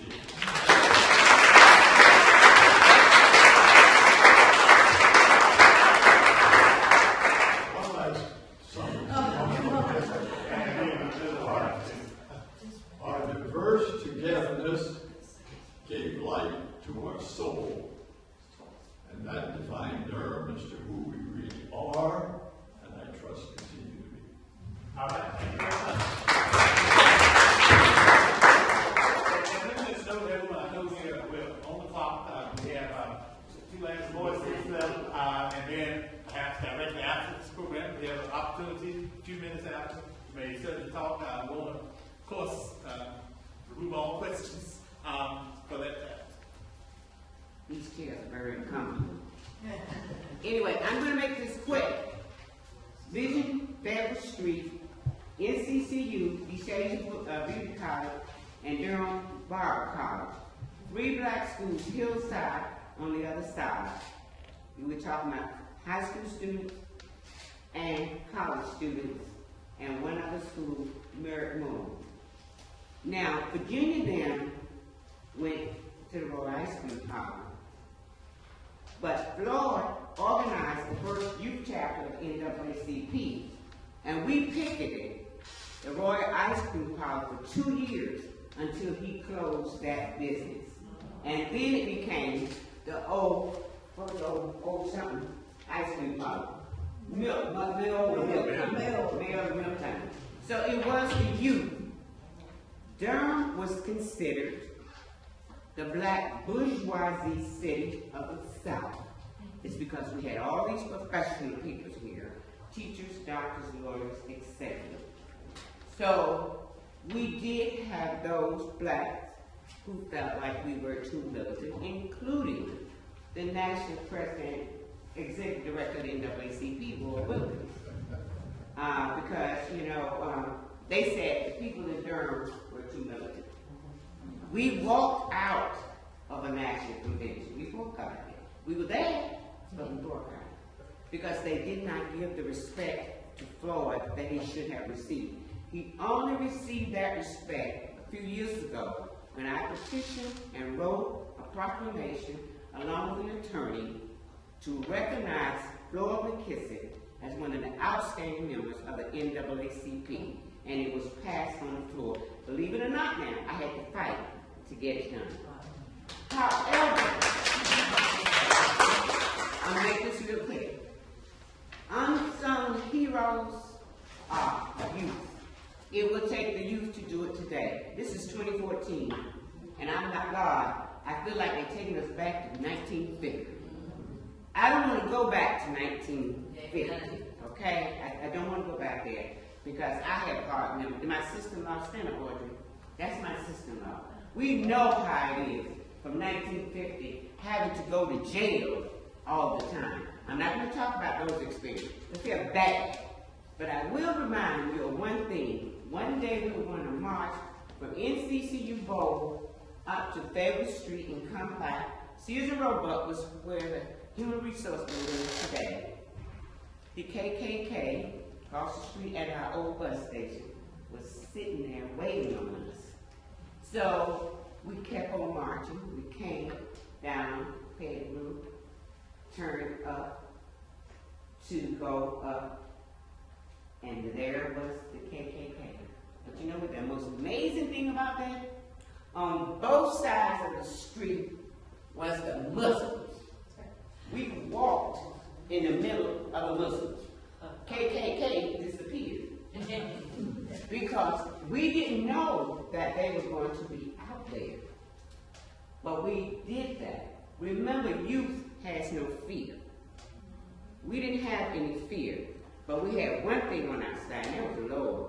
Because we prayed before we went on the picket line, we sung freedom songs, and we did the same thing when we came off the picket line. We walked in front of Royal Ice Cream Park 7 days a week, 365 days a year, until they were closed. Now remember, all these bougies did not agree with what we were doing because we were going to picket their homes. But it's the youth, it will take the youth today.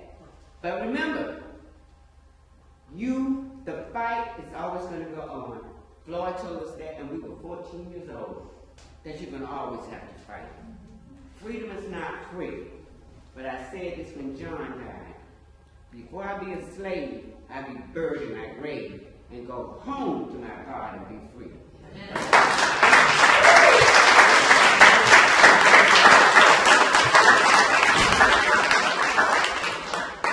Yeah, another daughter appreciates you.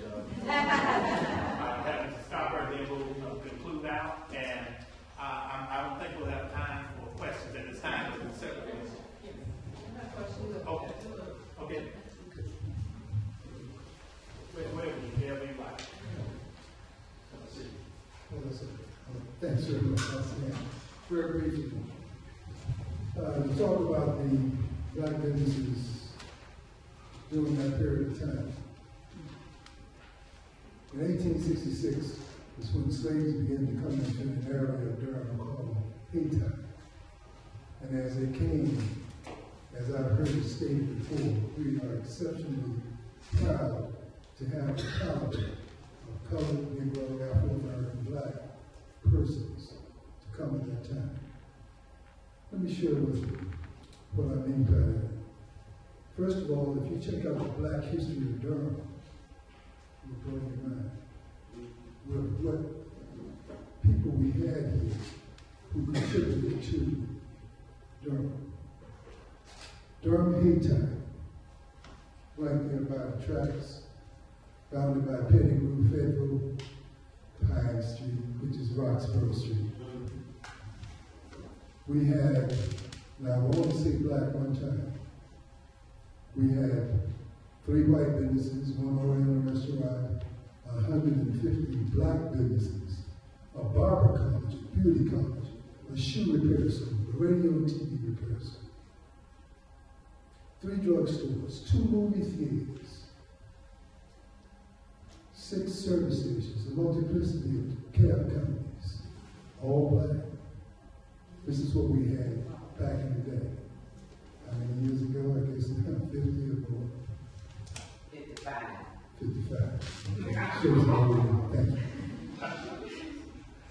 I'm saying all that to say whatever effect this had on black businesses. It has always been some effect on our black businesses. Simply because we knew that after all was said and done, immigration, a Biltmore Hotel, which we had 2 hotels, Biltmore Hotel could not compete against a Hilton or Marriott. We understood that. But it seems as though that whenever these black businesses kept on going, it was difficult because we could not compete monetarily. About 1960, in the newspaper, it stated that the government was preparing to bring a highway through Durham. In 1968 was when, I never forget, I was in funeral on Pettigrew Street, and my father was standing talking to me, and this white man walked in and said, "Who's the owner?" My grandfather was the owner. But then he said, "I need to speak to the owner." My father, making it like my 94-year-old grandfather, said, "I will speak to you." He said, "We will be coming through this area. We'll tear everything down and build a highway." My father stood there, I could see he was studying. "Repeat that, please," and he did. My father said, "Come over with me just a moment." So they walked outside the door. He closed the door as I stood there with him listening. He said, "My father, you are coming back through here to build a highway, taking all these businesses. How do you work it out?" He said, "We are going to build a highway." My father said, "Will you be coming?" He said, "Yes, I will be one of those coming." He said, "Fine, because when you come, I'll be sitting beside the door with a double-barrel shotgun. If you make it through that, you're good." That was the mentality and the attitude of the black ministers in Haiti. Going one step further, and I'll come back and repeat that. Do you know of any business that has been eminent domain in Durham? And you know what eminent domain is? Condemnation. Our business has been eminent domain 3 times. In 1914, at 5 Points, we had roof as well as Bud Piper Roofing Company, as I was told, by my uncle and Charlie Hood. Then in 1968, when they came through Pettigrew Street, Hayti had also homes. Right, the beautiful structure, what is it, Rolling Hills? Or whatever that they are. There were many. Where Hendrix is, where he is, the business was there, and the homes on the side street. Right. So that would be Rolling Hills too. Yeah. And on top of that, in the agreement, there was supposed to be something to have replaced Hayti. The project was there, black and white, architecturally structured, what was going, but nothing ever happened. What happened was, we got a pittance for our businesses. $20,000 or whatever, but never any question, how are you going to survive this? How can you borrow money? We couldn't borrow money, according to how everything was set up.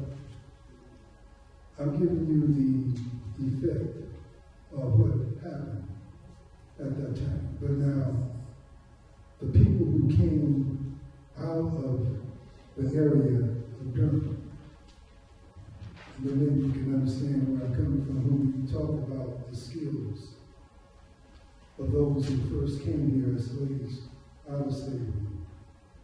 We call bringing something to the table.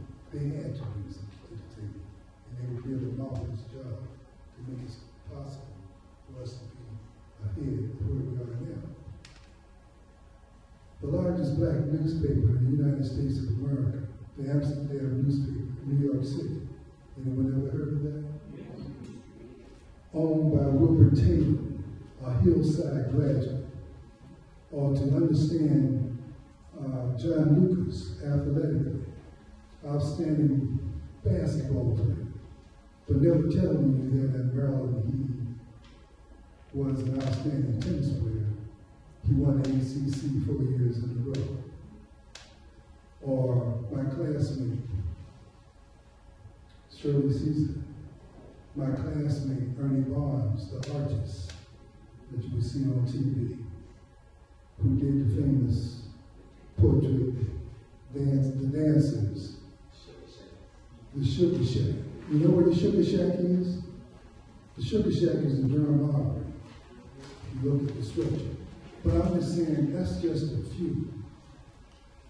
Athletically, I went to UNC summer school, so I said, Coach Dean Smith, winning one of the national championships with Phil Ford, with a system they called the four corners and the fast break, which was invented by Coach Johnny B. McMillan at North Carolina Central University, and he's been given credit for that now. He's an outstanding coach. I bring in, and also, Dr. Coach Leroy Walker, who in the 50s, 55 to 62, two of the top track teams in the nation was Morgan State of Baltimore and North Carolina Central University. I'm just saying all this to bring you an idea of the talent we have with these 150 businesses. Doctors, lawyers, Dr. Charles Shepard, the brother of Dr. James Shepard, was a physician at Lincoln Hospital to do abdominal surgery on a person first in North Carolina, and on and on and on. To talk about the businesses, we had all of that. We had 2 business colleges started by graduates of North Carolina Central. We had all of that. What do we have today? But I would like to share with you a short story. When I was about 8 years old, I was standing in front of the funeral home after coming from school. Back in the day, we had what we call winos. Today is toasters. But my grandfather always told me to help these people because they have a physical deficiency. They're not eating, they're drinking. If they want anything, take them to the store, grocery store, get some bologna, bread, help them. My grandfather would do that because he thought about it. But one day, my grandfather and 3 other of those gentlemen were on the corner, sitting. It was about 5 o'clock because people were getting off from work.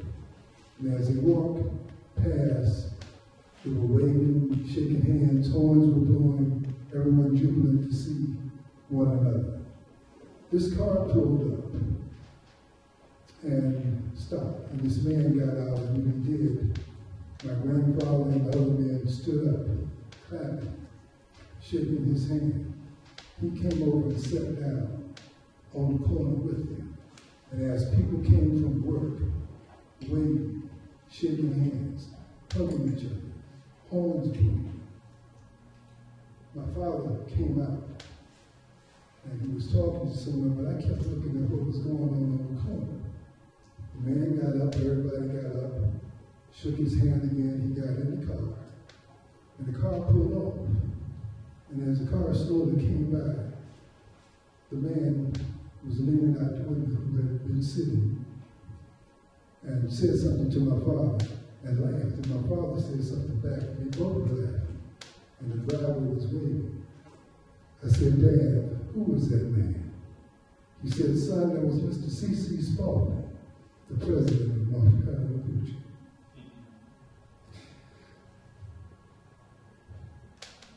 That's what we had. Fellowship and being able to work together. Respect. What do we have now?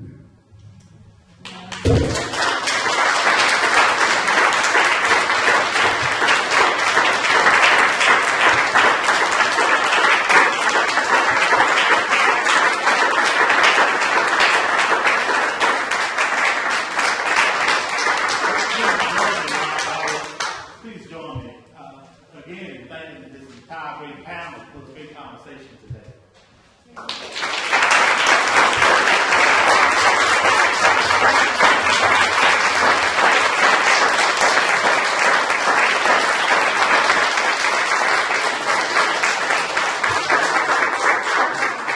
Just noted, I'm not sure how we pull out this level, just noted that we have time for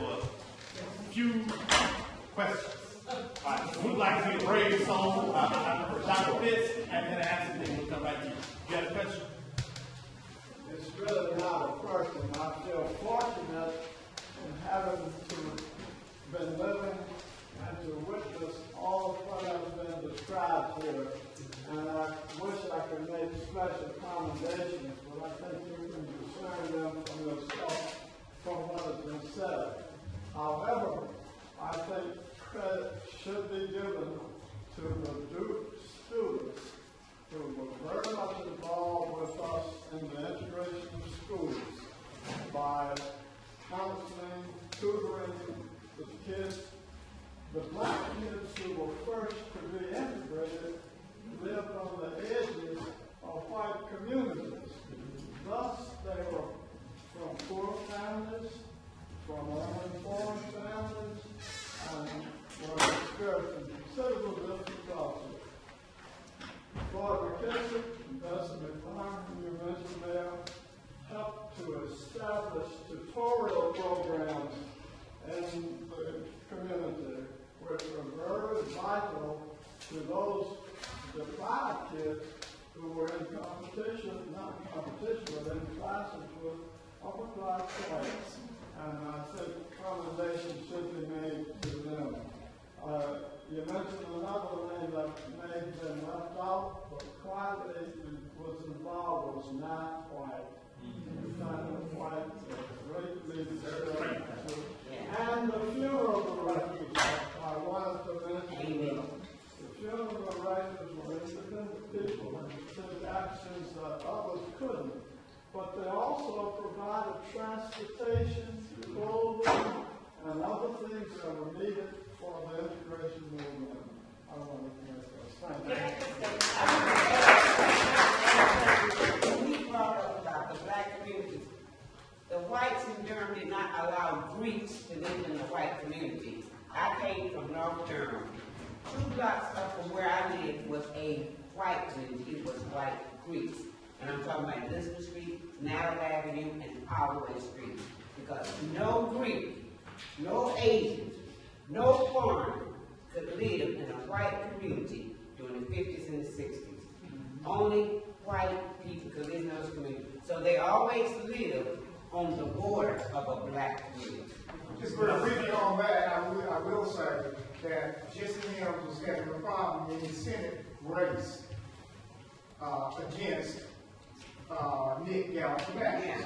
And to turn the table, he put a hand out there and said, he's not one of us, Galifianakis. And that sort of switched him against his favor, but he said he's not one of us, so we make the race.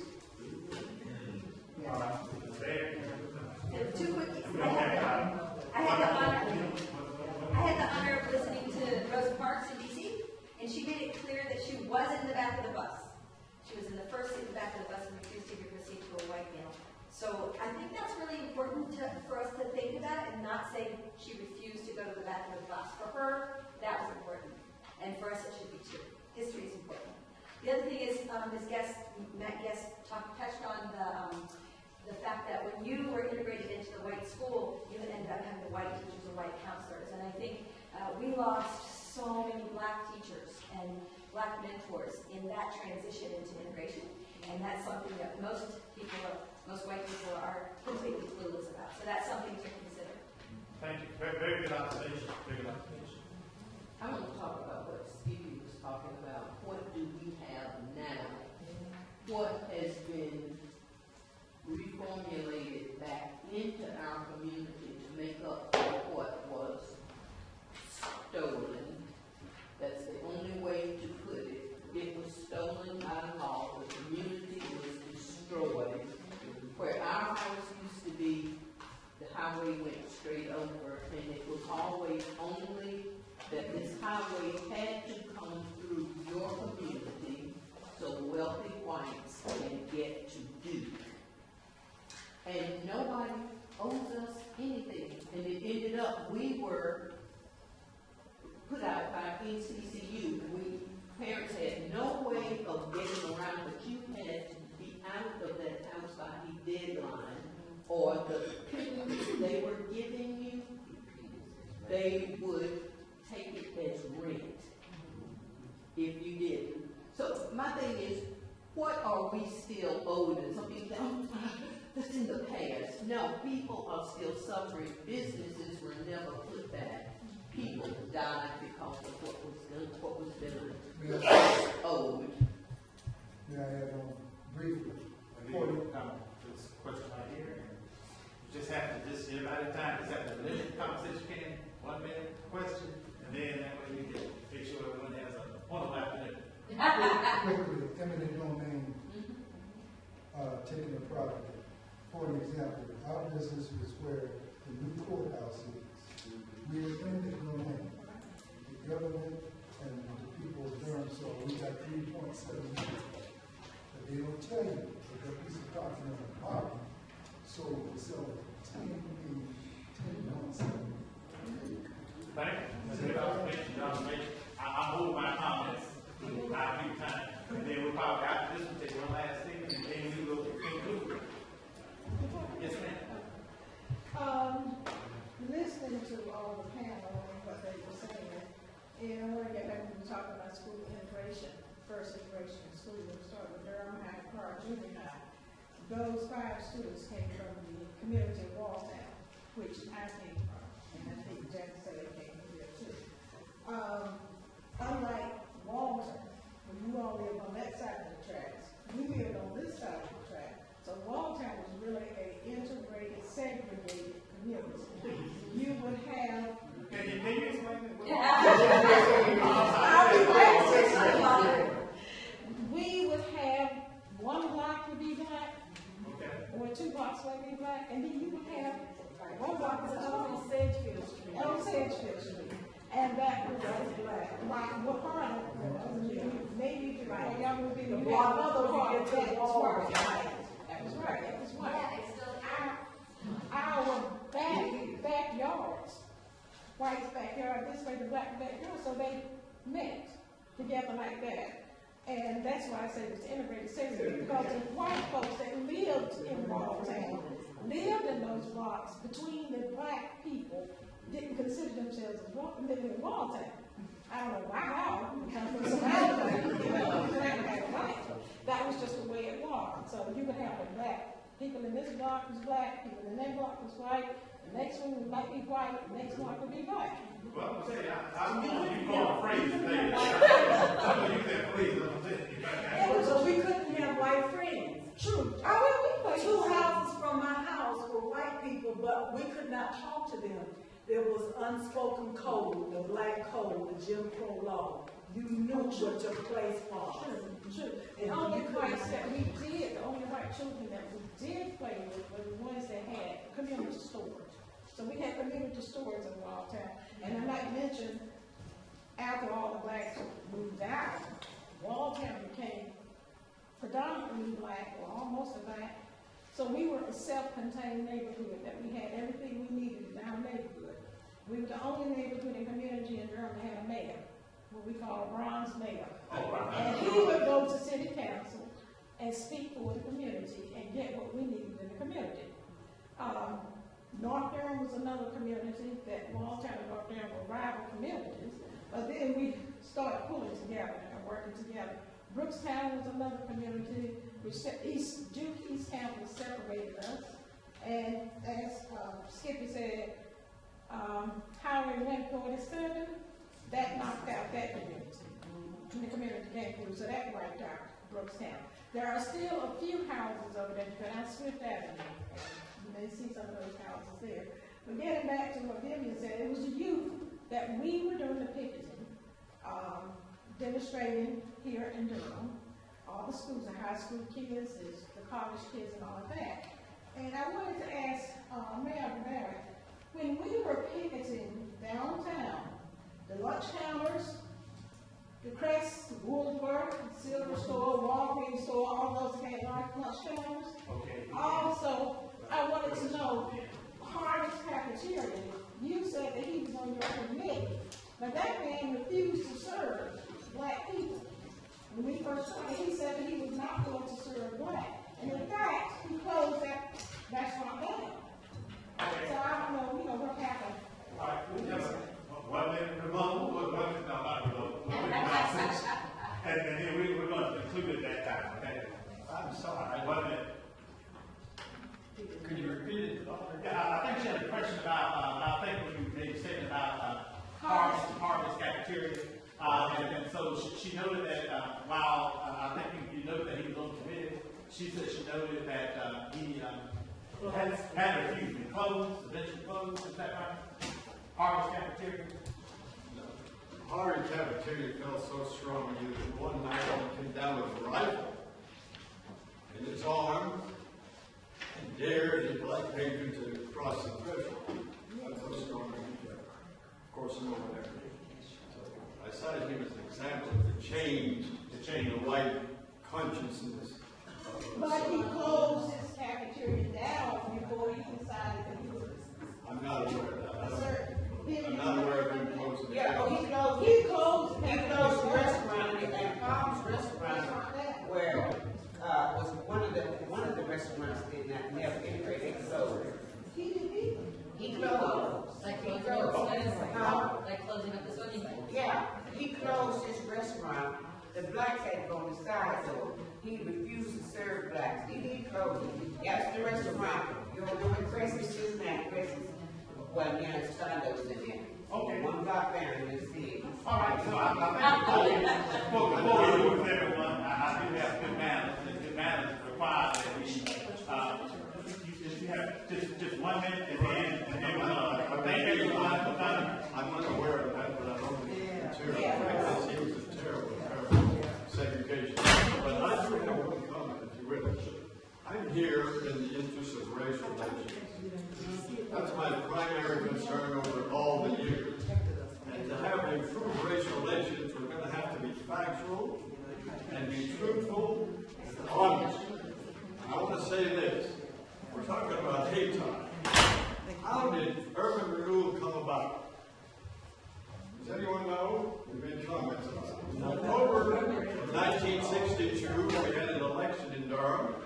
We voted for urban renewal, and they had an expressway on the same ballot. 92% of the black community voted for urban renewal and the expressway. 61% of the white community voted against it. Check the record. Okay. Check the record. That's why we had urban renewal. The black community wanted it, needed it. The area was blighted. You wouldn't get federal funds if you weren't blighted. All right, everyone. As I said, check the facts, please. As I said, Durham is full of great stories. All right, and I think you heard some today. Of course, we'll answer all the questions today, but we certainly want to thank everyone for coming out. Please join me in thanking